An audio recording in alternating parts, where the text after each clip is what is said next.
এমন কোন জুলুম নাই, গুনাহ নাই আমি করি নাই, সগীরা কবিরা, জেনে না জেনে, ইচ্ছায় অনিচ্ছায়, শিরকে বেদাতি সব গুনাহ করেছি। আল্লাহ, আকাশের নিচে জমিনের উপরে আমার চেয়ে বড় গুনাহগার আর কেউ নাই। চোখের পানি ছেড়ে আল্লাহরে বলেন, আল্লাহ, আমি ছাড়া তোমার গোলামের অভাব নাই, তুমি ছাড়া আমার দ্বিতীয় কোনো রব নাই, তুমি ছাড়া তো কেউ আমার গুনাহ ক্ষমা করার নাই, তুমি আমার রব, তুমি আমার সব। বলতে পারবেন? এই তাকরীর আমার পটুয়াখালীর গান, এই স্বীকৃতিটা দেখতে আল্লাহ বড় ভালোবাসে, কারণ আমরা সবাই গুনাহগার। আমরা সবাই কি? বিশ্বনবী বলেন, কুল্লুকুম খাত্তাউন, বা বানি আদম, তোমরা সবাই পাপী। সবাই কি? সবাই পাপী। আমরা সবাই পাপী। আপন পাপের বাটখারা দিয়ে অন্যের পাপ মাপি। আমরা যে পাপী এটা ভাবতে মনে চায় না কারো, খালি অন্যের পাপ দেখি আমরা, এটা ভুল। ওর এই পাপ, ও পাপী, ও জালেম, ও জাহান্নামী, এরকম একটা টেন্ডেন্সি। আমার যে কি হালাত এটার খেয়াল নাই। খেয়াল করতে হবে যে আমি সবচেয়ে বড় পাপী, ঠিক কিনা বলেন? পাপ করি নাই এমন কেউ আছি? হ্যাঁ, আছি। কেউ না জানলেও জানে কি আমার পাপের ঘটনা? পৃথিবী না জানুক আমি তো জানি, আমি কি পাপ করেছি। ও আমার কলিজার টুকরা ভাইয়েরা, মাথাটাকে নিচু করে জীবনের সব গুনার ফিরিস্তিগুলো একটা একটা করে স্বীকার করে আল্লাহরে বলেন, আল্লাহ, আমি পাপী। আল্লাহ, আমার চেয়ে বড় পাপী এই দুনিয়াতে কেউ নাই। আকাশের নিচে জমিনের উপরে আমার চেয়ে বড় পাপী কেউ নাই। একটা একটা করে আল্লাহ স্বীকার করি আমি পাপী। সব পাপের স্বীকৃতি দিলাম। পৃথিবী না জানুক আমি তো জানি, আমি কি পাপ করেছি। হায় আমার পাপের করলে বিচার, বাঁচার আমার নাই উপায়। দয়াময় তুমি মাফ করো আমায়, মাফ করো। আল্লাহ তাআলা যদি দয়া করে আমাদেরকে মাফ না করে, আমাদের বাঁচার কোনো উপায় নাই। আপনি কি ভেবেছেন আপনার নামাজ দিয়ে আপনি জান্নাতে যাবেন? আপনি তাহাজ্জুদ গুজার, সেজদা দিতে দিতে কপালে দাগ ফেলেছেন, এটা আপনারা জান্নাতে নেবে না। আপনি এলাকার সবচেয়ে বড় হাতেম তাই, দানশীল, এই দানের ভরসায় বসে আছেন। কুশ্চিত কালো না। আমাদের নামাজ, আমাদের রোজা, আমাদের ইবাদত, এগুলোকে মিজানের পাল্লায় উঠালে কোনো ওজনই হবে না। তবে আমাদের একটা কৌশল জানা আছে, আমরা আল্লাহর রহমতের ভিখারি। আমরা সেদিন আগেই গুনার স্বীকৃতি দিয়ে দেব। আমরা বলবো, আল্লাহ, তুমি প্রশ্ন করার আগে তোমার একটা কথা বলি, আমারে কিছু জিজ্ঞেস করো না, আমি সব করেছি। এমন কোন পাপ নাই যে পাপ আমারে দিয়ে হয় নাই। তোমার রহমত দিয়ে তুমি জান্নাতে পাঠাবা, তোমার দয়ায় জান্নাতে যেতে চাই, আমল দিয়ে না। পারবেন বলতে? কিয়ামতের দিন আমরা বলবো, আল্লাহ, আমার আমল দিয়ে জান্নাত চাই না, আমি তোমার দয়া দিয়ে জান্নাত চাই। তোমার দয়া ছাড়া আমার কোনো উপায় নাই। কারণ আল্লাহ যদি বিচার করে, বাঁচার কারো উপায় নাই। আল্লাহ যদি বলে ফেলেন, তুই এটা করলি কেন, ওখানে গেলি কেন, কোরআনে 1000 বার নিষেধ করলাম, তারপরেও এই পাপে জড়ালি কেন, এরকম প্রশ্ন ছুড়ে দিলে আমার উত্তর আছে? বাঁচার কোনো উপায় আছে? রোজ হাসরে হে আল্লাহ আমার করুণা বিচার, করুণা বিচার,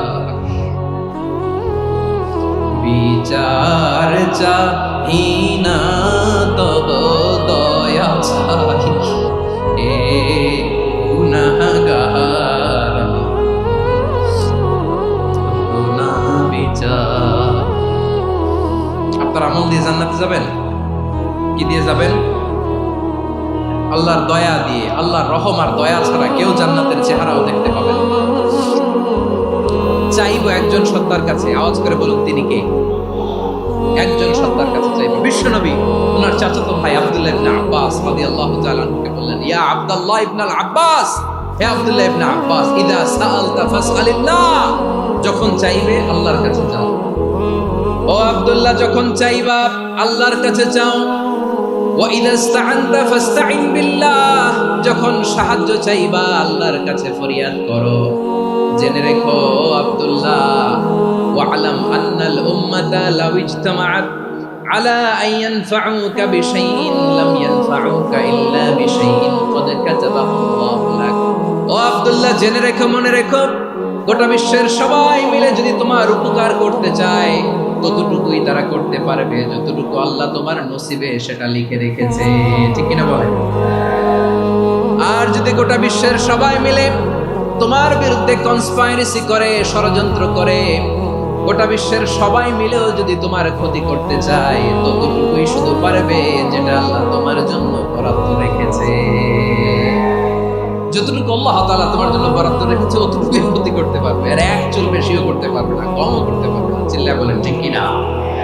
এজন্য আমরা চাইবো কার কাছে? সবাই বলেন নাই, আওয়াজ করে বলেন কার কাছে? সব সময় আমরা আল্লাহর কাছে চাই, বিপদে আপদে, সুখে দুঃখে, সচ্ছল অবস্থায় অসচ্ছল অবস্থায়, পরাজয়ের সময় বিজয়ের সময়, সব সময় আমরা ভরসা রাখবো কার উপর? সবাই বলুন। একদল লোক আছে যারা বিপদে পড়লে আল্লাহরে ডাকে, আছে না নাই? পটুয়াখালীতে মাশাআল্লাহ নাই, বিপদ আসলে আল্লাহরে ডাকে, বিপদ নাই আল্লাহও নাই। বিপদে পড়লে নামাজ পড়ে, বিপদও নাই নামাজও নাই। বিপদে পড়লে জিকির করে, বিপদ যখন চলে যায় ওদের জিকিরও বন্ধ হয়ে যায়। এরকম আছে না নাই?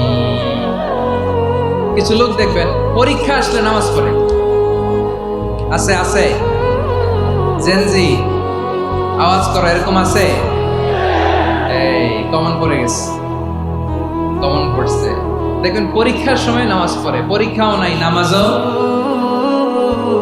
আছে। এরকম কিছু লোক আছে অসুস্থ হলে আল্লাহরে বড্ড ভালোবাসে, আল্লাহরে খুব ডাকে। অসুস্থ হইলে অসুস্থতাও নাই, আল্লাহ স্মরণও নাই। দেখবেন কিছু লোক নির্বাচন আসলে খুব আল্লাহওয়ালা হয়ে যায়, তখন দেখবেন মাথার মধ্যে হেজাব লাগায়, পাঞ্জাবি লাগায়, আল্লাহ আল্লাহ হয়ে যায়। নির্বাচনও নাই, এরপরে আল্লাহর কথাও নাই। আছে না নাই? না, এরকম হওয়া যাবে না। সব সময় আমরা আল্লাহরে রাখবো, বিপদে আপদে সব সময় ভরসা রাখবো আমরা একজনের উপর। আওয়াজ করে বলেন তিনি কে? এ কথায় আল্লাহ তাআলা আমাদের চোখে আঙ্গুল দিয়ে জানিয়ে দিলেন, ফাইদা রাকিবু ফিল ফুলকি দা'আউল্লাহা মুখলিসিনা লাহুদ্দিন ফালাম্মা নাজ্জাহুম ইলাল বাররি ইযা হুম ইউশরিকুন। আল্লাহ বলে একদল লোক আছে, তারা যখন নৌযানে চড়ে, জলযানে চড়ে, সাগরের মধ্যে যখন জাহাজে চড়ে, লঞ্চে চড়ে, তারা যখন তুফানের সম্মুখীন হয় তখন তারা আল্লাহরে বড্ড বেশি ডাকে, একান্ত ভাবে ডাকে, বিশুদ্ধ চিত্তে ডাকে। আবার তুফান থেকে তাদেরকে সেফ জোনে নিয়ে, নিরাপদ জোনে নিয়ে যখন বন্দরে আমি আল্লাহ তাদেরকে ফিরিয়ে দেই, ওই লোকগুলো আবার আমি আল্লাহর সাথে শিরিক করে। এরকম আছে না নাই? জাহাজে উঠছে, সাগরের মাঝখানে তুফান, ওই সময় দেখবেন আল্লাহ কারে কয়। এই কথা তো আপনাদেরকে বোঝানো সহজ, আপনারা তো নদীর দেশের মানুষ। লঞ্চে চড়েন নাই কারা কারা? দেখি, লঞ্চে চড়ছেন? হ্যাঁ, লঞ্চে চড়ে নাই এরকম একজনও নাই এখানে। আচ্ছা, লঞ্চে উঠছেন কে কে? দেখি।